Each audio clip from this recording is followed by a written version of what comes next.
Buenas tardes, queridos amigos. Tengo el enorme placer de presentar en la tarde de hoy a Graciela García Romero, presidenta de la Fundación María Elena Walsh, a quien conocí hace no mucho tiempo, aunque conozco hace mucho tiempo su trabajo, y a mí me impactó un comentario que ella me hizo sobre un comentario que hice yo y que quiero compartir con ustedes. Cuando estábamos organizando la programación para Conexión, Chacho Garabal me dijo, ¿por qué no invitas a Graciela que venga a dar una charla a Madrid? Le dije, excelente idea. Me puse en contacto, le escribí, vino Graciela, café de por medio. No necesitamos nada más, dos mujeres inteligentes, un cafecito de por medio para hacer un buen acuerdo. Y le dije a Graciela que María Elena había sido mi mejor amiga durante mucho tiempo en mi primera infancia. Era mi mejor amiga. Yo jugaba con María Elena, cantaba con María Elena, imaginaba los personajes con María Elena, imaginaba su voz porque en mi infancia poco recurso audiovisual, así que era lo que me leía mi mamá, y después aparecieron unos discos de pasta espectaculares donde yo la escuchaba a ella, escuchaba su voz. Pasó bastante tiempo hasta que en la tele la vi sus ojos, tele blanco y negro, o sea que no infería el color, pero vi sus ojos, vi su mirada, cómo cantaba, cómo contaba, cómo hablaba. Y ahí estaba mi mejor amiga, que no tenía mi edad, que era una señora más grande, mucho más grande que yo. Era una mujer muy joven, obviamente, pero no era una niña como yo me imaginaba, contándome y cantándome las historias. Así que más o menos le contesto a Graciela, ella me dijo que le impactó, y a mí me impactó que a ella le impactara, una obviedad, y que María Elena Walsh haya sido la mejor amiga de tantos y tantos niños a lo largo de mucho tiempo. Y ese es el otro fenómeno interesante, porque para mí, cuando yo voy a buscar a mi niña, yo sigo pensando en María Elena como otra niña que cantaba y que contaba historias. Eso es lo que hace un clásico, un universal para toda la vida. Así que celebro la existencia de la Fundación María Elena Walsh, que sostenga, que transmita, inclusive a las nuevas generaciones, aquellas emociones, aquellas experiencias, aquellas miradas que aquellos niños pudimos disfrutar hace mucho tiempo. Pero después esta niña creció, llegó la democracia y antes de que llegara la democracia, que íbamos a votar por primera vez, yo ya era profesional, ya había terminado la universidad, no había votado nunca en mi vida, pero bueno, mi compromiso con la democracia era fuertísimo, y allí era donde empecé a disfrutar a la otra María Elena, que no era la niña que yo conocí, era otra persona, con otras canciones, con otros textos, con un compromiso por la vida, por la democracia, pero con una sutileza estética y política para hablar de muchísimos temas que en esa época no solamente no se podían hablar, sino que cuando se empezaron a poder hablar, y nos llevó un tiempo soltarnos con libertad y ya no hacía falta gritar, sino que podíamos compartir e intercambiar opiniones. Así que ahí conocí a esa otra María Elena, esa mujer preocupada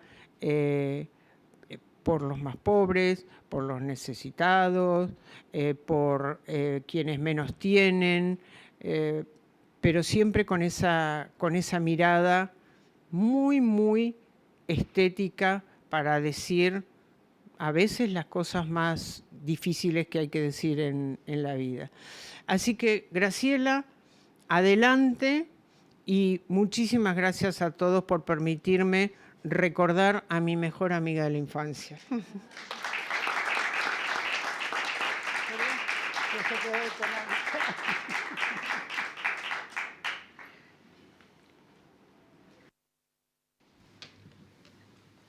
Verdaderamente hiciste una descripción con mucho conocimiento de María Elena, porque te estás acordando de Carta a una ciudadana, creo que Carta a una ciudadana, que es una pieza que pasó muy desapercibida, pero que cada vez va a ganar más notoriedad en la medida que estamos difundiendo tanto a María Elena para adultos, ¿no? Lo que dice María Victoria, que fue maravilloso, es algo que me parece que vamos a compartir, que María Elena es de todos. La Fundación solamente difunde, pero María Elena es de todos los argentinos por lo menos, ¿no? Bueno, primero quería agradecer en nombre de la Fundación a la Casa de América que nos está recibiendo acá, a la ministra Gabriela Ricardes, a María Victoria que nos invitó a participar, a todo el equipo que es maravilloso de María Victoria, que tienen una capacidad organizativa notable, pero además tienen mucha alegría. Así que realmente es un gusto trabajar con ellos. Yo no suelo leer, pero en este caso, como es muy extenso, voy a leerles el texto para que no se me pierda nada, ¿no? Bueno, les voy a hablar de una institución cultural que fue fundada en el 2017, que es la Fundación María Elena Walsh, que nació con el propósito de difundir la obra musical y literaria del artista, así como sus atributos éticos y humanitarios. Es decir, les voy a hablar de esta institución que desarrolló una gran actividad ya en estos 7 años, de su fundadora, que es la fotógrafa Sara Facio, y del artista María Elena Walsh. Y les propongo el primer video que nos va a ahorrar bastantes palabras.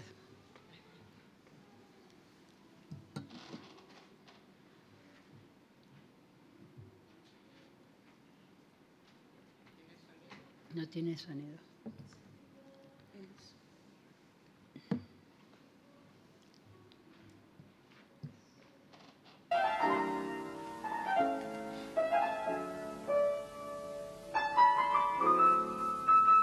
Porque vos sentiste la necesidad, ¿no? Porque sentí que no estaba lo suficientemente valorada. Entonces que tenía que haber una institución solvente que mostrara su obra en profundidad.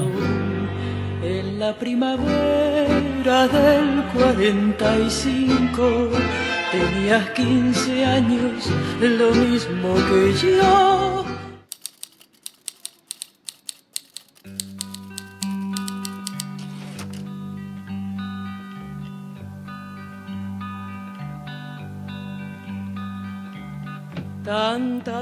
Una fundación para que se pudiera estudiar seriamente, con tiempo, con método, como lo estamos haciendo.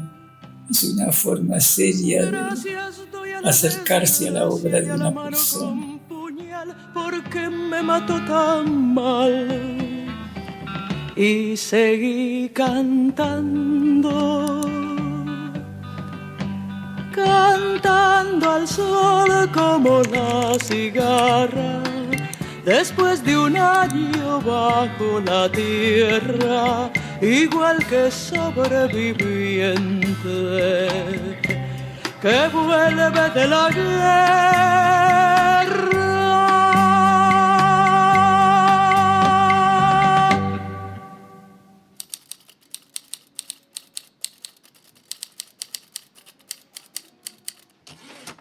Sea siempre bendito por tu buen modo, porque al darme poquito me diste todo. Antes que la muerte me robe la ocasión para corresponderte, aquí te mando mi corazón.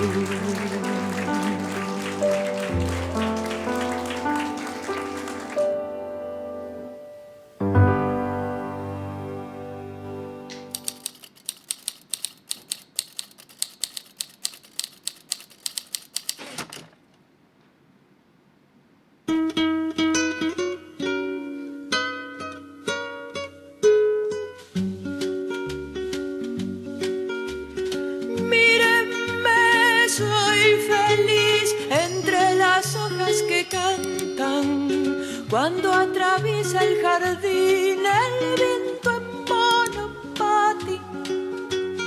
Cuando ¿quién lo escribió?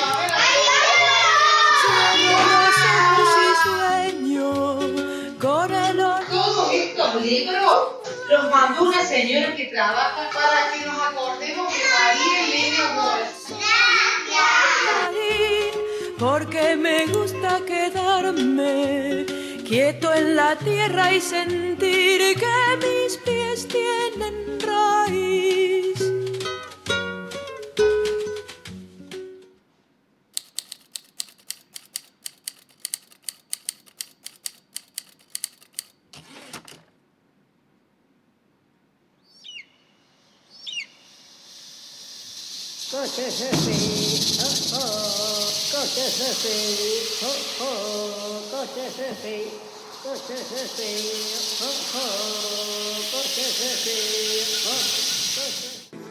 Lágrimas americanas, botín de conquista, linaje mestizo, criatura lejana, perdida en la historia de la humanidad. Donde sigo pescando figuras y no temo llegar al final. Muchas tardes, una barra de juvenilia, a escucharlas desde el oscuro, reservado para familia. Porque no le creo al noticiero, vivir por siempre en vos es lo que quiero. Que el idioma de la infancia es un secreto entre los dos.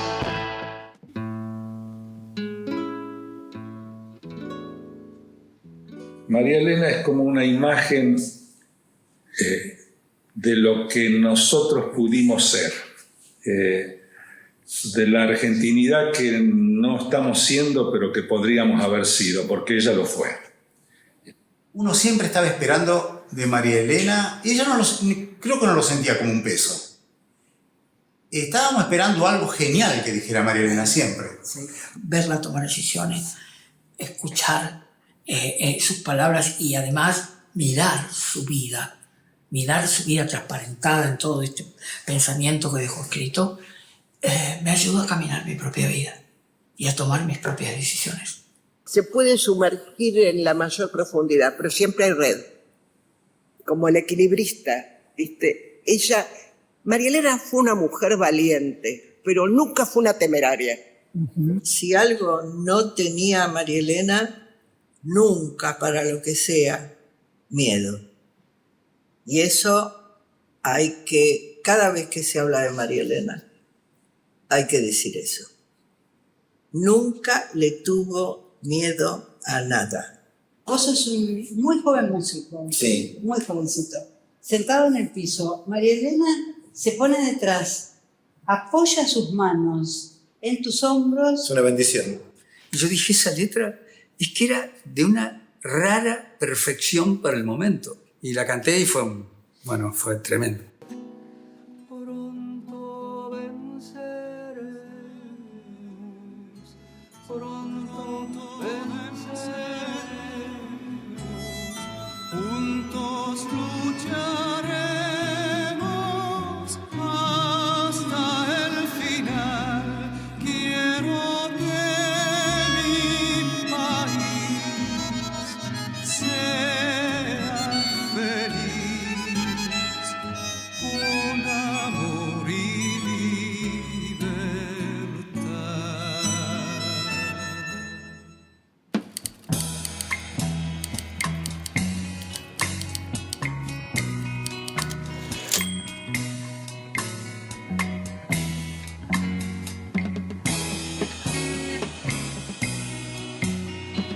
Porque el camino es árido y desalienta, porque tenemos miedo de andar a tientas, porque esperando a solas poco se alcanza. Valen más dos temores que una esperanza. Dame la mano y vamos ya. Dame la mano y vamos ya. Dame la mano y vamos ya. Dame la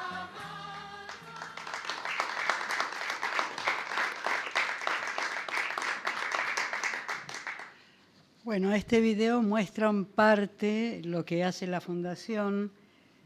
Puedo agregar que el archivo que se trabajó tantos años, 3-4 años, para ponerlo en valor, hoy ya está en una base de datos que es modélica, que está pensada para poder dialogar con otras bases de todo el mundo y que está dirigida para la consulta de estudiantes, profesionales, y que desde ese video hasta este momento, avanzamos muchísimo con los proyectos para la infancia.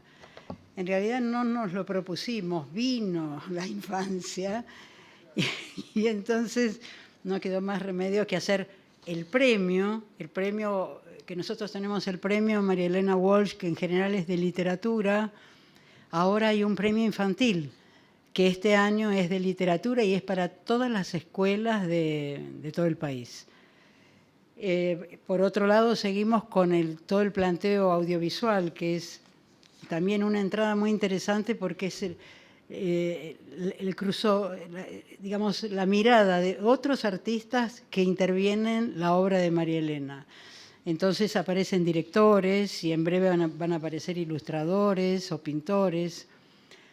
Y la otra cosa que es bastante interesante que vamos a hacer este año es que vamos a dictar talleres en uno de los barrios más carenciados de la ciudad de Buenos Aires, con la perspectiva de aportar a la salida laboral de los jóvenes y también de comenzar a otorgar becas a quienes se distingan en esos talleres. Eso es la gestión de la Fundación.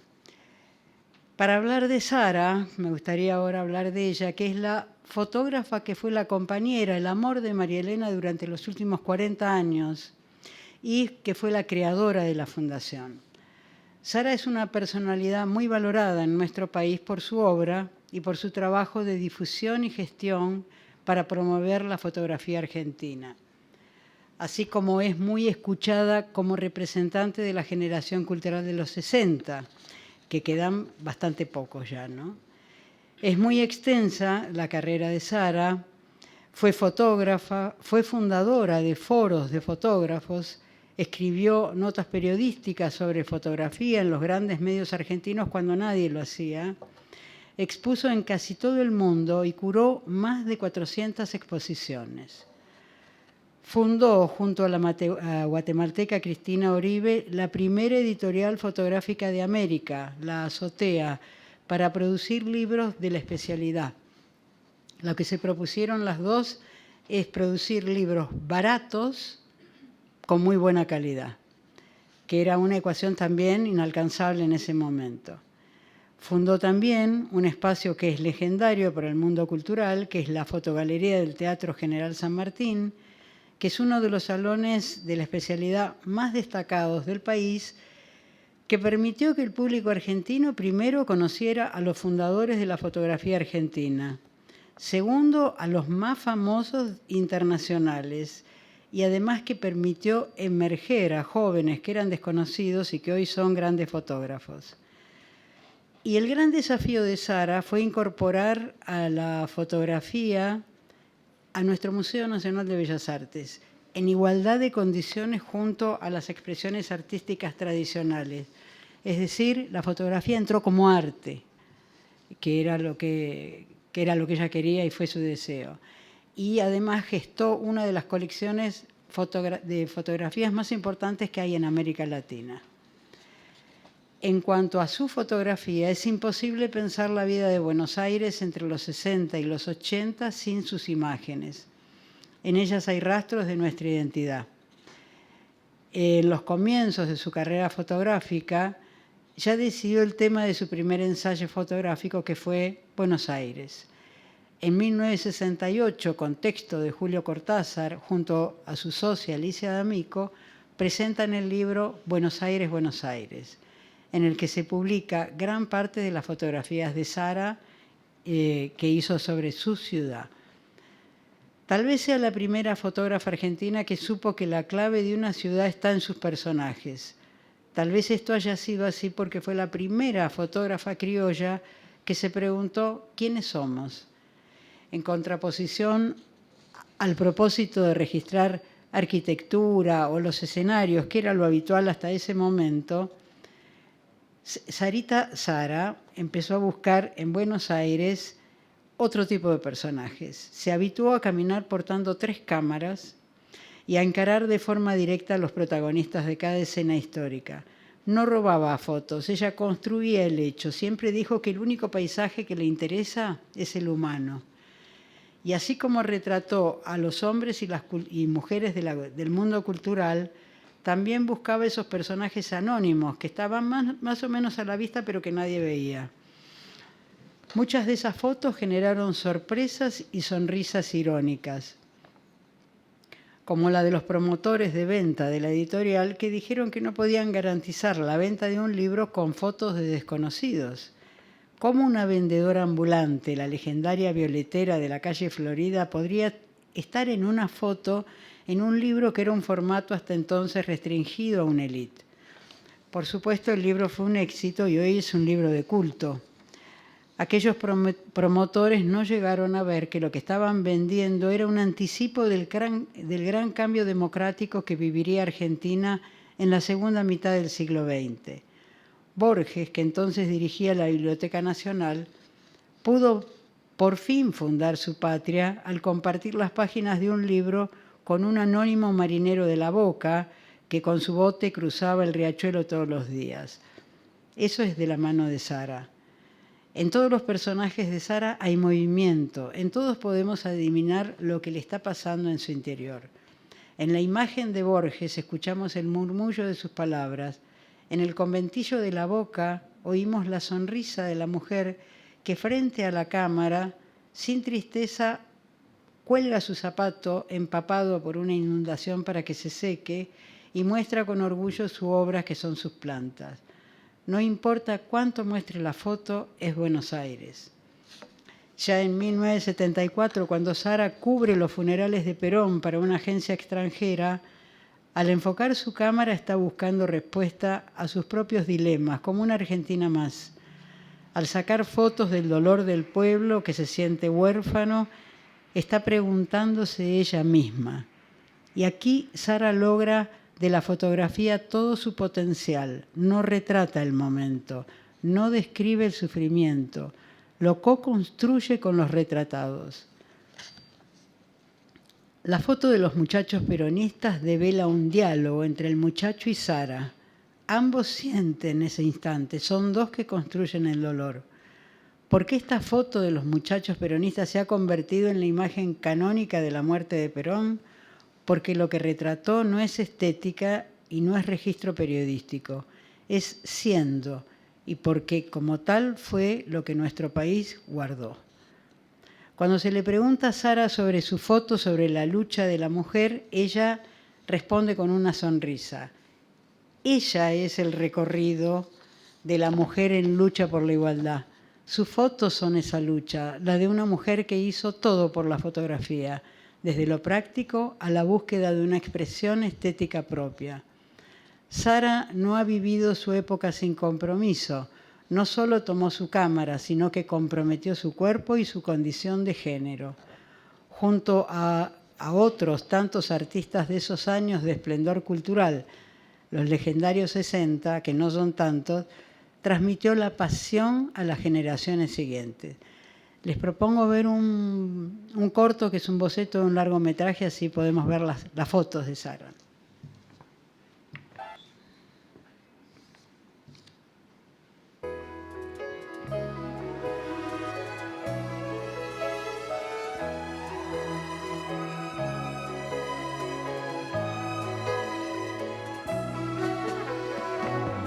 Siempre igual, siempre cambiando, como el agua en la corriente. No me canso de este mundo, me enamoro de la gente.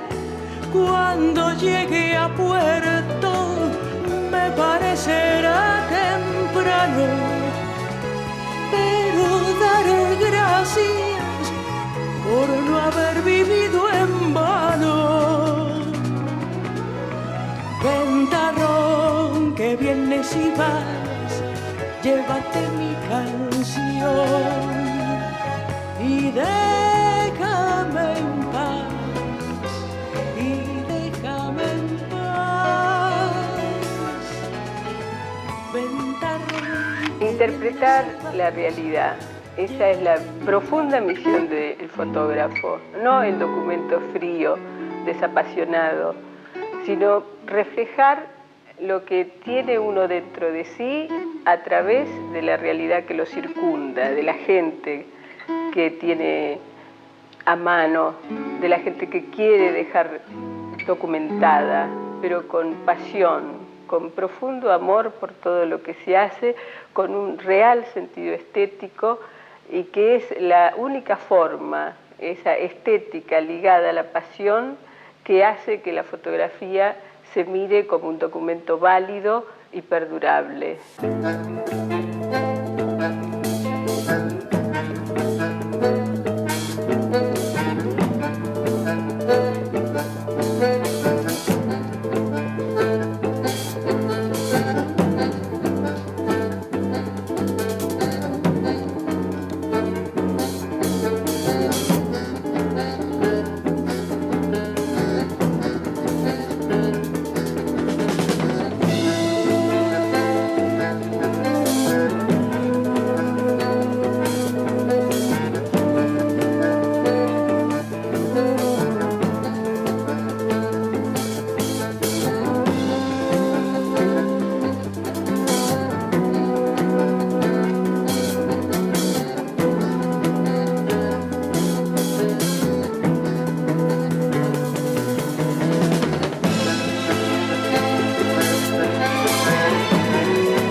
Mi mirada es muy contemporánea.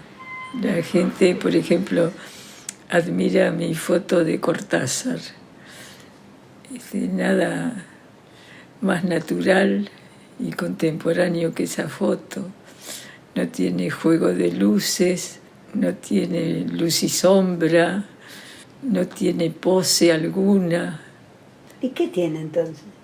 Y que es natural, es el reflejo de un momento de cómo estaba él distendido. Me gustan que los modelos no posen, que sean naturales, que se aburran de esperar que le saque la foto. Esperar que se agache Borges ante los libros. Bueno, ahí hay una pose. Pero fue natural. Una persona casi ciega que se arrodilla para tocar un libro porque los conocía por el tacto. Sí, lo primero que pensé es comenzar con aquel público de Buenos Aires y de todo el país, empezar a saber quiénes eran los maestros de la fotografía argentina. Pensé que la mejor manera de inaugurar una fotogalería es haciéndole un homenaje a los maestros que nos enseñaron fotografía a partir de la mitad del siglo pasado o antes, los años 30 sobre todo, y antes como Coppola en los 20, Saderman y Annemarie y Greta Stern mucho después. Todos ellos fueron realmente los maestros en que llevamos todos los fotógrafos que surgimos a partir de los años 50, 60.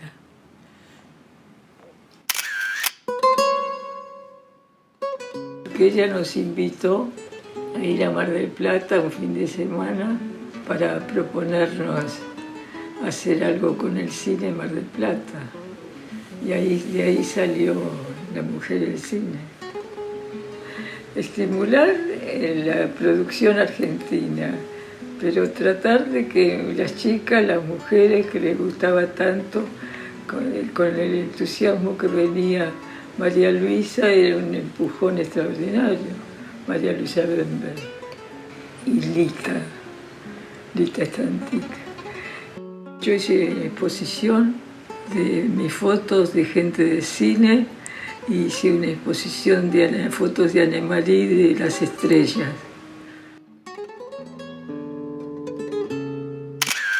Non, rien de rien.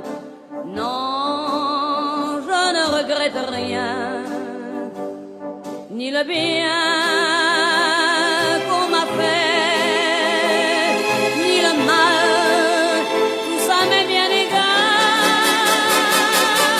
Non, rien de rien. Non, je ne regrette rien.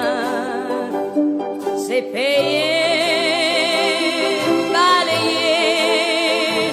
Muchas gracias a todos los que están acá, porque además a muchos los llevo en el corazón. Car mes joies, aujourd'hui, ça commence avec toi. Quiero seguir mirando.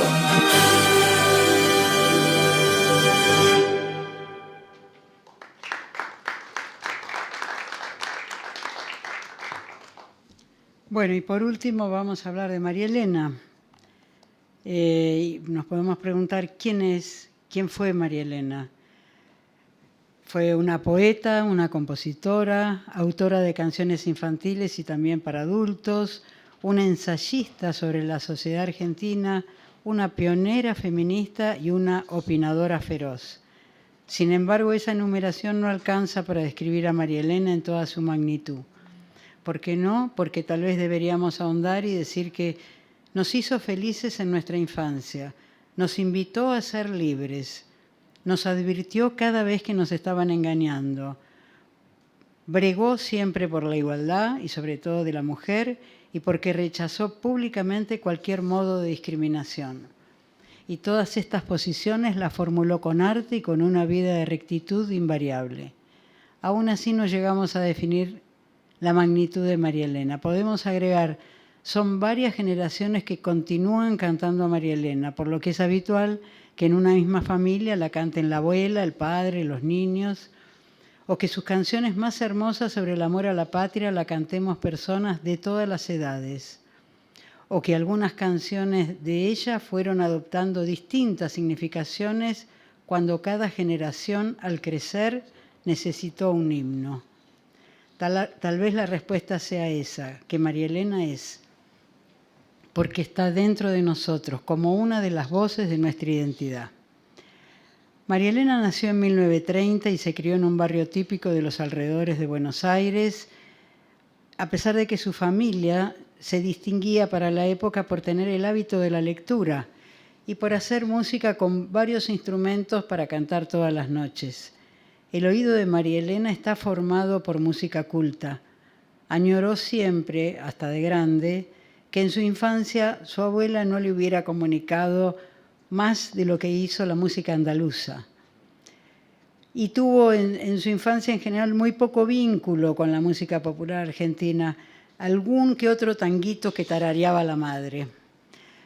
Lo popular en realidad entró en María Elena del padre, que tenía ascendencia inglesa, que le enseñó la picardía de los limericks, que es el nonsense de los versos populares y que es el disparate que después va a ser tan importante en la obra de ella.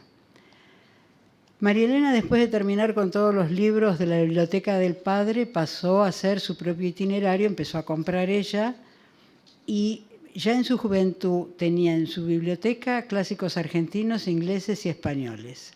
Y a la par de la lectura empezó a escribir poesía. A los 15 años le publicaron su primer poema y el editor se encargó de señalar que la autora todavía era una jovencita que todavía tenía olor a útiles escolares. A los 17 juntó los ahorros y los poemas y editó por su cuenta su primer libro, Otoño Imperdonable. Y fue una piedra de toque, porque el mundo literario argentino aplaudió que había llegado la promesa esperada. Era la voz que los viejos poetas estaban esperando. También sorprendió a poetas extranjeros como Pablo Neruda y sobre todo a un escritor que sería providencial en su vida como Juan Ramón, que tenemos una foto. Cuando en 1948 Juan Ramón llega a la Argentina con su esposa Zenobia, entran al puerto de Buenos Aires, ellos estaban en la cubierta y vieron que había un grupo muy entusiasta que los estaba esperando y cuenta la leyenda, porque esto no es seguro, pero lo cuentan, que uno de ellos gritaba Otoño imperdonable, señalando la cabeza de María Elena. Indicaba el interés que tenía Juan Ramón por conocer a la autora del libro, porque ya lo había leído. Y Juan Ramón invita a 2 poetas jóvenes a una beca en su casa de Maryland durante unos meses para contribuir a su formación. Viaja solamente María Elena y fue un tiempo de descubrimiento muy importante para ella. Pudo presenciar conciertos de aquellos músicos con los que se había formado, nada más que los tenía frente a ella en persona. Descubrió el jazz, que era algo que no conocía mucho acá, y la escena popular norteamericana. Pero sobre todo lo revelador fue ese diálogo incisivo, culto y vasto que mantuvo cada noche María Elena en esos meses con Juan Ramón. Para María Elena, Juan Ramón fue quien le mostró la riqueza del folclore, porque él era un espíritu folclórico. María Elena dice, el español está abarrotado de coplas con una guitarra derretida en la sangre. Parte de la fuerza de todo español, literato o no, reside en su condición folclórica, y Juan Ramón me ha refundido las raíces. De regreso a Argentina, María Elena, que tenía en ese momento 19 años, ya no se siente en su piel. Está asfixiada por el clima político reinante en el país, por la mezquindad y la cerrazón del mundo literario. Se empezó a sentir muy incómoda en ese cenáculo que hubiera sido el natural para ella. Y también se sentía sofocada en un noviazgo tradicional que mantenía con otro poeta. De manera que deja todo y se va a París con una tucumana, con Leda Valladares, con quien forman el dúo Leda y María. Ambas cantan folclore argentino en cabarets, en nightclubs y llegan al escenario del Crazy Horse. Durante esos años, mientras tanto, María Elena va escuchando atentamente los nuevos estilos. Y ella percibe el surgimiento del cantautor, se identifica con Charles Trenet, con Georges Brassens, que solo con su guitarra interpreta letras propias que iban directamente al interior de un europeo que salía de la posguerra. También con Leda indagan en el folclore español y hacen un disco de culto que se llamó Canciones de Mari Castaña. Vuelve a Argentina en el 56 y ya de regreso sube bastante rápidamente a los escenarios, hace el primer espectáculo para niños, que era Canciones para Mirar, y fue una cosa que fue un antes y un después para lo que significó el espectáculo infantil, porque María Elena apuntó en ese momento al juego y a la complicidad. En realidad en toda la obra va, que es lo que decía María Victoria. A diferencia de la estética anterior, la apuesta de María Elena era absolutamente minimalista, con lo cual apelaba a la imaginación de los chicos, pero no se trataba de un planteo banal o mediocre o escaso, sino fino, ¿no es cierto?, con unas canciones con una poesía exquisita y una sólida propuesta musical. Y además sus letras no eran moralizantes, que era lo común hasta ese momento, sino que interpelaba a los chicos con sus contenidos. Yo creo que podemos llegar a decir que María Elena contribuye a formar la idea de una infancia nueva. Los niños pasan a ser seres con libertad y con voz. Es que se había producido la alquimia de la Walsh. Su singular aporte está en la confluencia única que logra en su obra. María Elena es juglaresa porque decide que su destino es ese, subir al escenario. Abandona los cenáculos poéticos porque la asfixiaban y porque ella necesitaba dialogar directamente con el otro, con las personas, no estar detrás de un libro de literatura. Por otro lado, porque su formación musical y poética le permitieron recrear una paleta amplísima de géneros musicales como si cada uno fuera el propio. María Elena se manifiesta en una diversidad de géneros musicales que todavía hoy asombra. Y por otro lado tenía un gran adiestramiento en lo que eran las métricas poéticas más exigentes, al punto que su rima, como me dijo una vez, era la especialidad de la casa. En el 68 ya deslumbra con otro espectáculo que llamó Con humor para ejecutivos, y ahí comienza su obra para adultos. En esas canciones María Elena empieza a desnudar prejuicios, hipocresías, injusticias, pero también pone sobre la mesa nuestras mejores cualidades. En el 79 decide bajar de los escenarios, pero no abandona el micrófono. Empieza a escribir artículos periodísticos y ya sin mediaciones poéticas, aunque siempre con ese increíble lenguaje, va al hueso en las denuncias. Denuncia la dictadura, denuncia a los políticos que proponían la pena de muerte y sobre todo denuncia las situaciones de desigualdad que hay con el tema de género. A María Elena la trataron de silenciar muchas veces y de distintas formas. Por ejemplo, cuando se la circunscribía a la literatura infantil, suponiendo que esa literatura es menor o más inofensiva. Pero ahí también a la censura patriarcal se le escapó la tortuga, porque si repasamos los personajes infantiles, y en casi todos vamos a encontrar una parábola de libertad y de igualdad.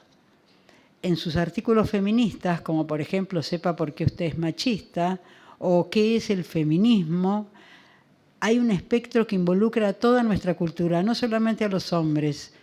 No hay mujer que no se pueda sentir interpelada al leer el poema Complicidad de la víctima, que está dirigido a cuestionar todo lo que la mujer sostiene del mundo patriarcal. En el aporte feminista de María Elena encontramos también la frescura de las pioneras, pero también la complejidad propia de las vanguardias. Con esto quiero decir que todavía es vigente y que nos sigue dando letra. Cuando rescata el concepto de cuarto propio de Virginia Woolf, está enfatizando en el horizonte que debe alcanzar la mujer, aún hoy, que es su independencia económica. Al releer su planteo feminista, vemos que ella está denunciando el mundo patriarcal en toda su dimensión, porque dice que no solamente hay desigualdades de género, sino también las desigualdades de clase. Y sugiere que detrás de todo discurso autoritario, ya sea conservador o supuestamente progresista, está ese orden patriarcal que hay que denunciar. Y suele decir que esas revoluciones que han habido en el mundo solo lograron avances parciales porque no contemplaron la mitad de la humanidad. María Elena está viva porque conjuga una vida basada en sólidos principios éticos, pero con una esencia revolucionaria y rebelde, y que fue su firma a lo largo de toda su carrera. De manera que, si quieren, vemos una biografía basada en ella y después charlamos.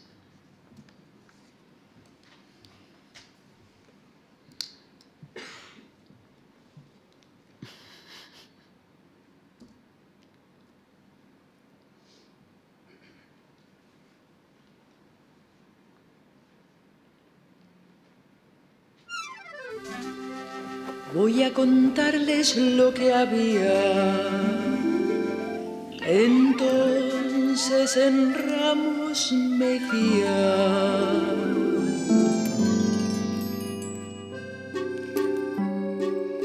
María Elena, ¿nos contás cómo fue tu vida?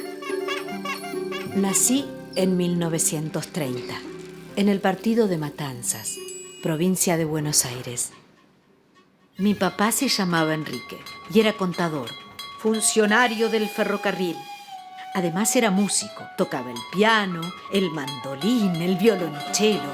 Le gustaba leer, viajar, hacer carpintería y hasta coser. Mi mamá era mamá, nada más ni nada menos. Su nombre era Lucía. Como tantas mamás, fue una artista para los dulces, la costura, el cuidado de las plantas y la administración del hogar.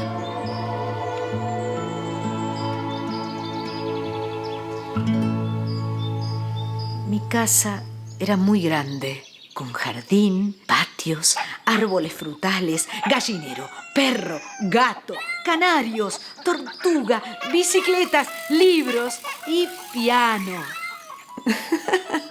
¿Qué más se puede pedir? Me gustó jugar a todos los juegos, con mi hermana Susana, primos a granel y vecinos en pandilla. Viví armada de cartucheras, casco de explorador, arco y flechas, hachas de piel roja y escopeta de corchito al hombro. Cuando tenía 4 años, una señora vecina empezó a enseñarme a leer y a escribir. A los 5 ya sabía. Y entonces decidí dejar el chupete. Era una grandulona, lo sé, pero ¿para qué los voy a engañar? Fui a una escuela del Estado y me gustó. Mi papá me inculcó el placer de la buena lectura y a jugar a las rimas y a las adivinanzas, en inglés y en español. Ya la luna baja en camisón. Me fabricaba micrófonos con palos de escoba y una lata de dulce de membrillo en la punta. ¿Cuándo empezaste a escribir poesía? Empecé a escribir versos y a los 15 años me publicaron un poema. A los 17 años vacié una alcancía en forma de libro y pagué la impresión de un libro de versos. Otoño imperdonable. El librito gustó a muchos otros escritores. Tuve el honor de que Juan Ramón Jiménez me invitara a su casa en los Estados Unidos. ¿Qué recordás de tus viajes? Cruzar el océano en barco. Llegar al puerto de Nueva York. Ver por primera vez una nevada, con las ardillas saltando entre los árboles. Si uno puede emocionarse siempre por primera vez, si nunca dejan de sorprenderle las cosas maravillosas, ya puede arrugarse tranquilamente, que nunca envejecerá por dentro.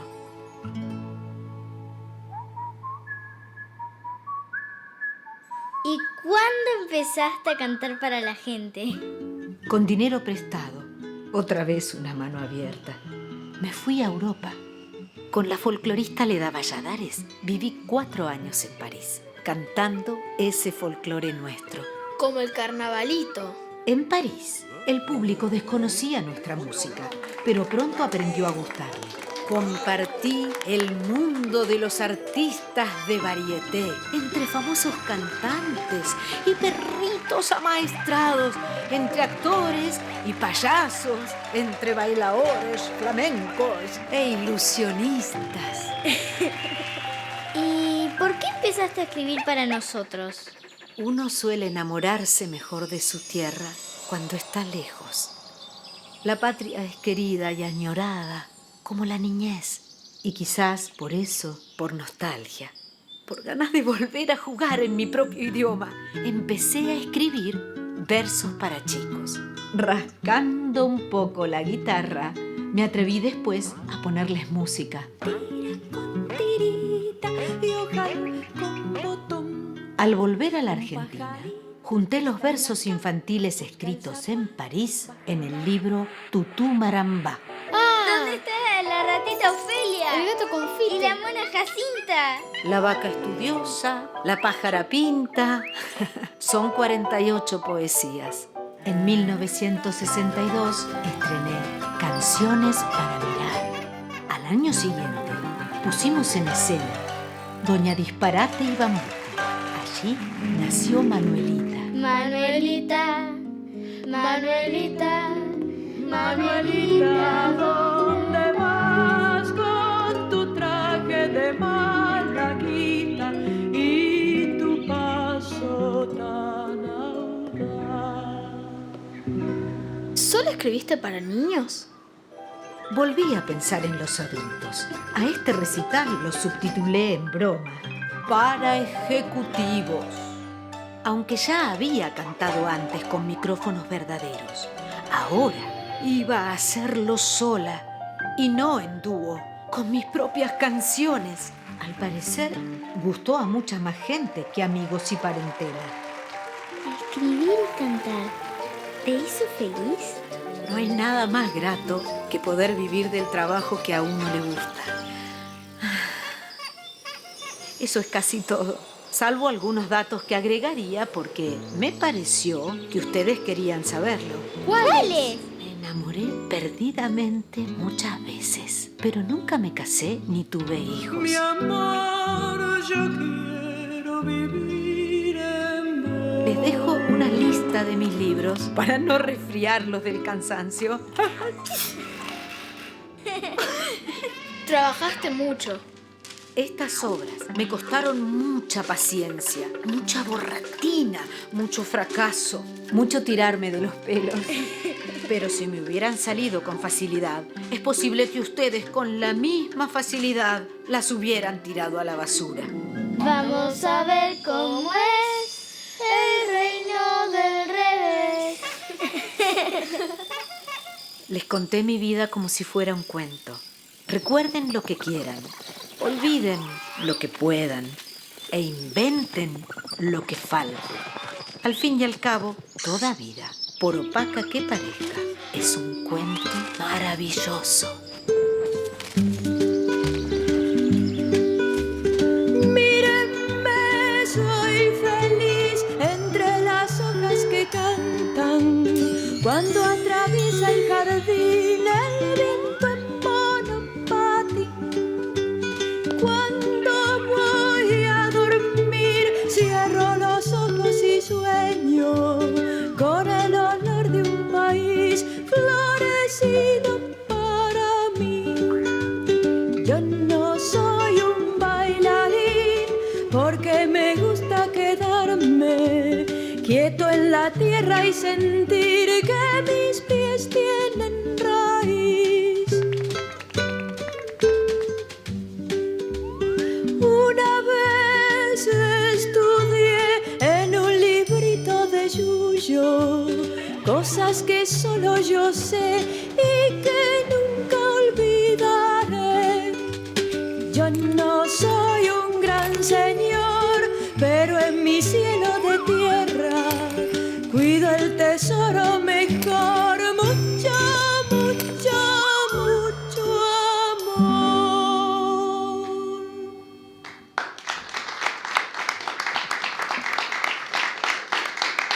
sí, me falta uno. Bueno, es un buen momento para comunicarles algo que hemos decidido en este mes, que por eso les conté toda la historia de Sara, es que la fundación pasó a ser Fundación María Elena Walsh Sara Facio, como pedido de toda la fundación a Sara. Y este es nuestro nuevo logo.